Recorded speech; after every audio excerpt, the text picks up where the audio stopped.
Ladies and gents, this has been a long time coming. It was a passion project for a while before things got a bit hectic. Yeah, this is the first episode of a new project that we're working on, an African football. I'm Lorenz Scholar. I'm a co-host of the podcast, and I'm here with my good friend and co-founder of this project that was dormant for a while, a couple of years, but we're kicking it back off because I know we feel the love for African football. Malik Shafai, I don't know if I've said your name wrong, No, but you've yeah, got it. he's in the building here. He's going to be my co-host. So basically, we're going to be discussing African football from north to south. He's got a bit of the flair of the north. I've got a bit of the flair of the south, and we'll meet in between and learn along the way with each other. So just Malik, obviously, people know me as an African football journalist. I'm from South Africa. Just an introduction for the audience of who you are, and then we'll just have a little bit of a chat of the good things and the bad things and everything in between that's happening in African football right now. Yeah, I'm excited to get this going. But yeah, my name is Malik. I'm originally Egyptian. We used to work together in the journalism space, created a blog, socials, all of that. Uh, Lorenz has taken it to, new heights now.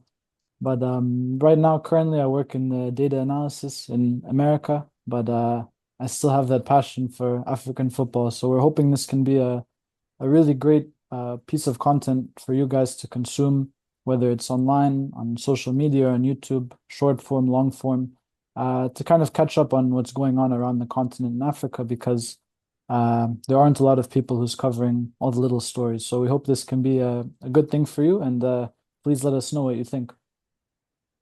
Yeah, so guys, this dude is quite young, but he's quite knowledgeable. So I'm sure we're gonna enjoy it because we come from very contrasting backgrounds and also contrasting interests in the game. So we're not just gonna cover news, we're gonna cover, up and coming players as well. And then also just, generally try to answer a lot of questions that you guys might have and like learn along the way about teams we don't even know. I think one of the things that we lack is also profiling some clubs like who's Joliba from Mali, and these new clubs always popping up especially the Confederations Cup, I think. And now in Europe they often say that they're playing Wi-Fi passwords in the Conference League and in the Europa League. So we're gonna, we're gonna profile some of the Wi-Fi passes. And today I'm also wearing a Sekukune sweater over here. I think every episode I'm gonna wear a different shirt. I hope you have a collection there as well. Could you surprise me So, with that one? yeah, so Sekukune was knocked out in the preliminary rounds of the Confederations Cup. So yeah, in honor of them, they're out now. But yeah, up and coming club here in South Africa. And very exciting. So yeah, like let's just get straight into the first topic, man. We'll start with the draws recently released for the Champions League and the Confederation Cup. So, big draw for the Champions League, all the big teams that we know, a few teams actually missing. But the main highlights would be Mazembe, Yanga, Al Hilal in Sudan, a lot of the big, East African giants or Central African giants in Group A. Group B, we've Mamelodi Sundowns pitted against Raja Casablanca. Group C, Group C, we have a very interesting one, Al Ahly versus Orlando Pirates. We'll get into that. And then Group D, Esperance, Pyramids, and then some teams like Joliba. So we hope we can. It should be an interesting edition of the Champions League to see some of these Yeah, new teams. but it's crazy. With the exception of the new teams, like I remember when we started covering like extensively the continent, like I mean, to think of young Africans being second seeded, and if you look at the group with Al Hilal, MCLG, and Mazembe, like I can't fathom like how much they've grown Yeah, over the space of 4 years to say like, Yanga is a pretty good chance of, advancing from a group with Mazembe, Hilal, and MCLG.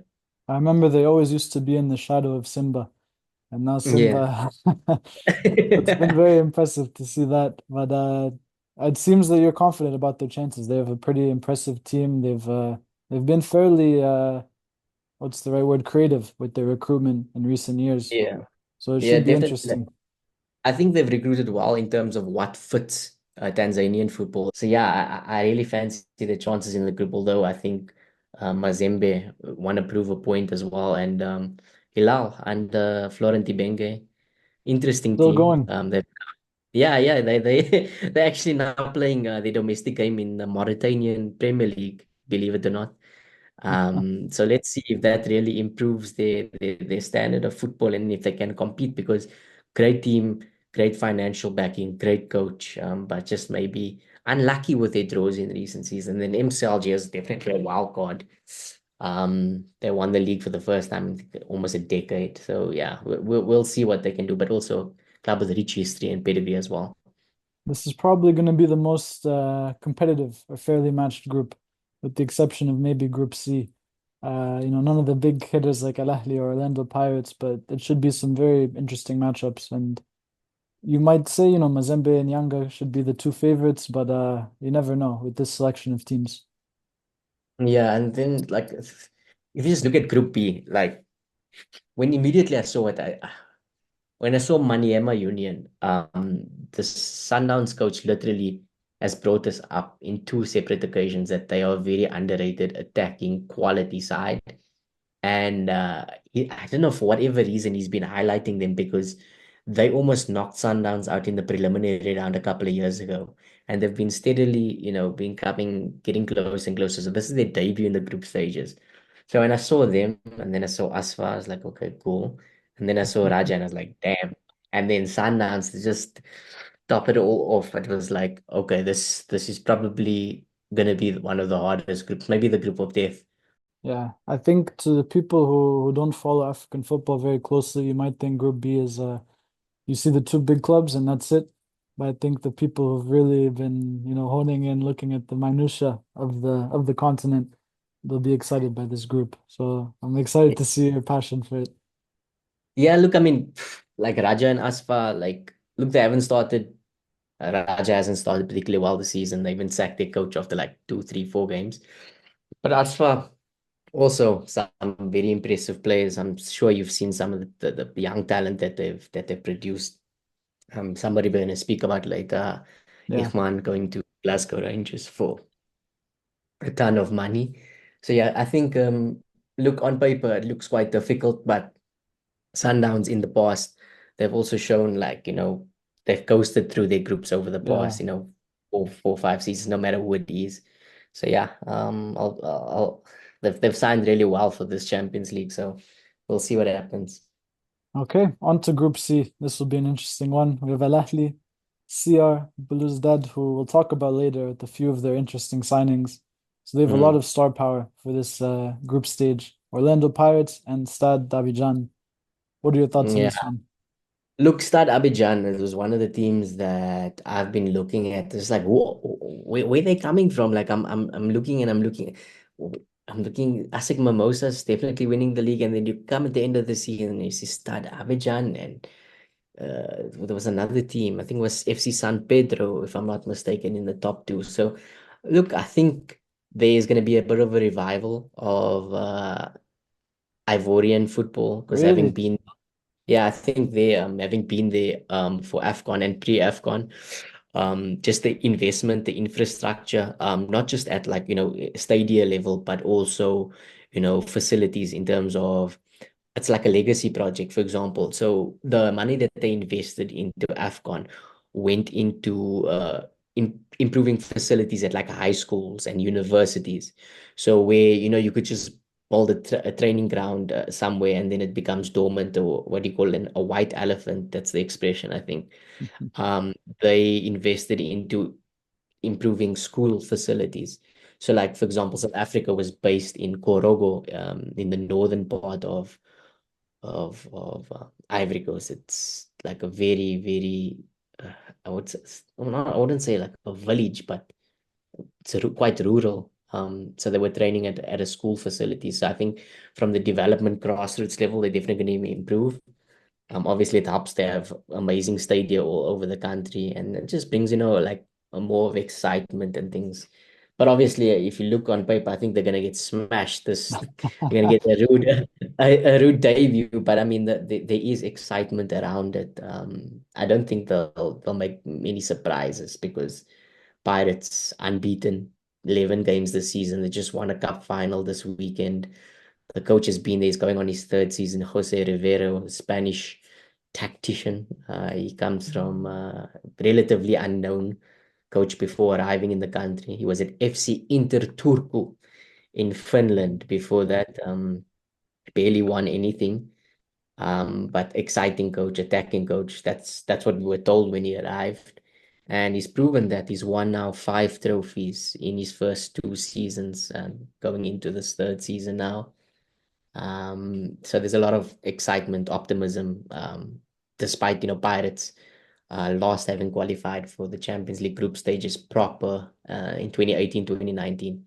Last season, they qualified for the Champions League and they got knocked out by Jwaneng Galaxy in the preliminary round. So that was a bit of a disaster. And yeah, it wasn't fun for the Buccaneers faithful. But yeah, Al Ali, That's we Belouizdad. don't need to talk about that. They're an interesting one, but I will ask you, do you think enough has changed for Orlando Pirates in the past year that they can make a good run in this tournament? Look, I think they need to decide like whether they want to have a good run and challenge Sundowns for the league, or do they want to have a good run in the Champions League and show like flicks like we have continental pedigree, despite not being in the space for a while. They've only won one title in 1995, but they've always been up there. I think it was 2013 they lost in the final to Al Ahly. Abu Treka silenced them home and away, if I'm not mistaken. There was, I think it was Al Ahly twice actually, and then Etoile du Sahel in the Confed Cup as well. Berkane as well in the Concave. All these finals that they lost out. So, with a bit of luck and a bit of, things could have been different for the history. So they've always been a big club, and I do think they have the capabilities to, rock the boat a little bit, but maybe a bridge too far to say, they're like genuine contenders for the title. Okay, I appreciate you being realistic about their chances. I hope I'm wrong. I hope I'm wrong and they go Uh, on to, but okay, on to Group D. Esperance, Pyramids, Sagrada, and Joliba, like you previously mentioned. Do we think this is yeah, one of the more boring ones or no? yeah, like look, Sagrada, decent team. Joliba, I don't know much about them. Malian football is always one of those things like Senegalese football that I've always wondered why is the domestic game not stronger? But being more entrenched into West African football over maybe the last 12 to 24 months, I've realized that as soon as a guy from Mali shows potential, boom, you in Austria, boom, you in France, boom, Yeah, you in Belgium. So they don't even really get the opportunity to play domestic football. They turn 18, boom, gone. You know what I mean? And then I don't know, they become household names in the Bundesliga, in the Liga A's, they're all over. You would know that because you're studying a lot of data and you see, oh, 18-year-old Malian kid, interesting. yeah. You know what But I one mean? of those things is when you see those players make their debut or they're making a lot of appearances in a continental competition, that's even better for them Yeah. to shoot their skyrocket their value. So it will be interesting to see. Maybe they might not make money from advancing in the competition, but should they produce or, give a showcase for some interesting young talents, that could be even more Yeah. beneficial for them. Yeah, like I mean, Karim Konate was one of those players that we were following like what 4 years ago, and he shot the lights out at CAF Interclub level, and then sometimes it's a false dawn, but he looks like he's going to be the real deal. He Yeah, destroyed I think it was either Confederations Cup or the Champions League. He scored like 5 goals in 7 games, and then boom, he was in Salzburg, or is it Leipzig? In Salzburg, yes. Salzburg. Yeah, yeah.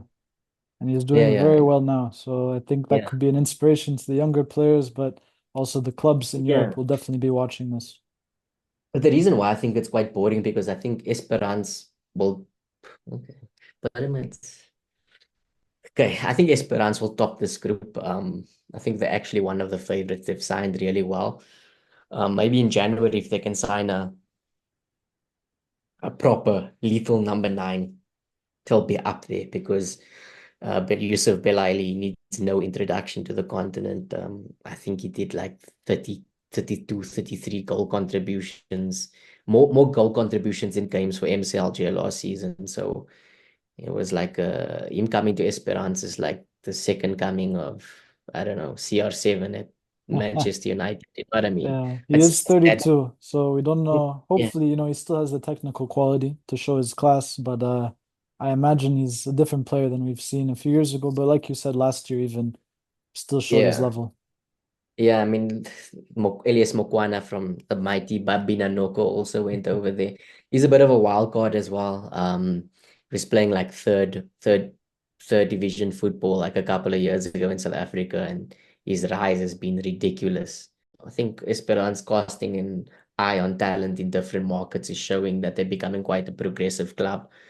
They've signed some decent young players that I think are really going to push on for them over the next couple of years. And then Pyramids, obviously, they're spending money like crazy again. They loaned out my boy, Fakhri Lakay, Yeah, that was a like surprise. like it was nothing. And for their sake, I'll really just hope that the guy that they brought, the Nigerian Sadiq something, apparently he's one of the stars of the Egyptian Premier League as well, younger. I hope for their sake that he kicks on because I know a lot of media in Egypt were quite surprised by the move as well because they were messaging me like, this guy's a baller. Like, what's happening? Whatever, whatever. And I'm sure he didn't want to go there because he wanted to play Champions League again. But if somebody's pushing you out, then what can you do? And then, yeah, I'm not. It could be biased towards certain teams, but Group D doesn't really, get my pulses racing and stuff because Pyramids, empty stadium, Joliba, debutants. We'll see. Might be the most exciting one after all this, but yeah, not right now. We'll definitely throughout the process, keep an eye on all the teams and all the games, and hopefully make some predictions later. But yeah, we hope you guys just enjoyed the taking an overview of the competition, especially with Lorenz's encyclopedic knowledge, giving some flowers to the teams who probably have never gotten this level of attention before. So should be exciting. Yeah, the Jolibas of this world. You keep picking on them. Is there a reason? No, it's just this, who are they? I actually want to see them play because like it's very interesting every season when like it really happens in European football. You're always gonna watch PSG, Bayern. You know, it's like when FC Sheriff came into the group stages and they beat Yeah. Madrid. What? Who are these people? You know what I mean? So let's see, maybe a FC Sheriff story. Yeah. All right, so now we'll transition over to the Confederation Cup. For some people, the real lovers of African football, this provides some of the more interesting stories. We'll start with Group A, Simba, Sfaxian, Constantine, and FC Bravos. I No, think we that's should that. take this one a bit quicker, but any thoughts? Yeah. Look, Simba, I think also biased. They will probably be up there going through this group. Fadlu Davids, what he did with Raja. Very ambitious coach, and I think one of the rising young coaches in African football that a lot of people need to take note of. He's going to have a big future in this game. And yeah, I spoke a little bit about Santos going to Sfaxien. They've signed well. Some exciting talent. They brought back their wonder kid from Al Ahly. I can't get to his name now. The winger. They've brought him back and some serious players. Constantine, I don't know much about. And then Bravos, the Marquis. The only thing I know about them is that they're from Angola and they have one South African winger there, and they did preseason in South Africa. So yeah, I'm if my bet would be Simba Sfaxien going through to that group. Okay, fair enough. Group B, we know there's a team here that's close to your heart, so we have RS Berkane, Stade Malien, Stellenbosch, and CD Lundasul. I think we should Yeah, we should focus on Stellenbosch first. Correct me if I'm wrong, but first appearance in African continental football. Do you rate their chances correct. of advancing? Look, I mean, the team was decimated this window. They lost their star striker. Ikram Reyners is the Bafana striker with Lal Foster. I went to Sundowns for about like, I don't know, 800,000, 850,000 US dollars. Um, they lost their captain to Orlando Pirates, Tino Van Rooyen, the right back. But they're steadily looking like they're still, at that level where they can compete. Um, this has always been one of their targets to get into CAF in the club competitions. And the funny thing is that they lost out on second spot on the final day of the season to Pirates, which was quite a dampener, but I think this is a good level to start at, you know what I mean, as a debut. Maybe the Champions League would have been a bridge too far for them. But Berkan, not one of my favorite teams. I think they play terrible football. It's ugly. It's horrible to watch. And they also, they still managed to win this title, like I think twice or thrice, even if I'm not mistaken, playing this. Some of the most haram, what they call it, haram ball. Yes, It's yes. terrible. It's terrible. And then Stade Malien, big club. I'm surprised they're not in the Champions League. So Joliba might not be that bad.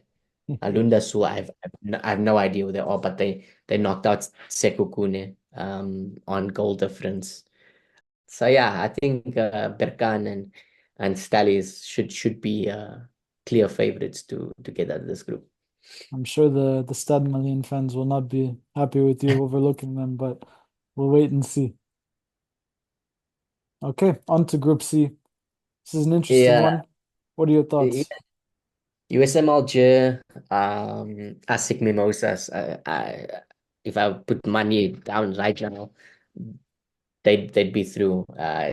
ASC Giraffe, I think they knocked out.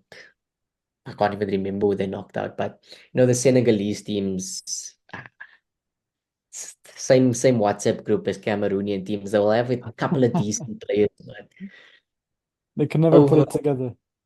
yeah, overall they can never keep a decent team together, and they travel poorly, especially into North Africa. They get hammered there.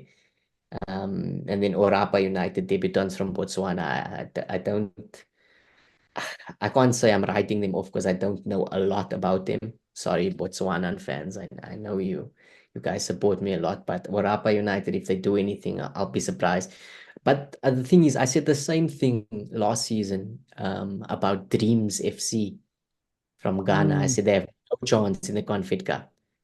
And then all of a sudden they went all the way through to the knockout stages. So I'm hoping for a little bit of surprise here, but ASIC and USM Alger, they have too much pedigree. I think they just on another level compared to Giraffe and Orapa. seems like a safe bet, but a logical one Yeah. also. And Group D is a logical safe bet as well. You can take my money Really? now. Yeah. Al Masri is Zamalek. There's only two teams in this group. What did the Nigerians do to you? No, in Imba, no. Even the Nigerian fans will be saying, these guys are not serious anymore. You know what I mean? Like I don't think, I don't know what's created this downward like level of quality, but yeah, Inimba is not the mighty Inimba that we used to know back in the day, and even the diehard, media and fans that they're aware that. They're just not at the level of Zamalek or even Al Masri. And that's crazy to think because in Imba it was how many 2 or 3 Champions League titles in the history. Yeah, So yeah. it's crazy. Black Bulls from Mozambique. I know them quite well, but you and I both know that Al Masri and Zamalek is they're not small teams, you know what I mean? Yeah. And It's they unfortunate, take they take the CAF competitions very seriously. they do. Perhaps a bit too seriously, but you know, in But Europe, can I ask you something? Do you think that because there's no um prize money in the Egyptian Premier League that they take in continental football more seriously? I think it's more about pedigree for them than the prize money because the money's coming in from other places than prize money for them. And we see with Mm. especially Al Masry, they've made some interesting signings. You know, they're not one of those big three clubs in Egypt, but But they've they're always shown spending like they ambition. are. They've Yeah, always yeah, showed them. I think when they got Chabani after he won like back-to-back Champions Leagues with Esperance, I was like why would you go there? You know what I mean? So it's obviously a club that does show, spend good money, pay good salaries, and yeah. also wants to win.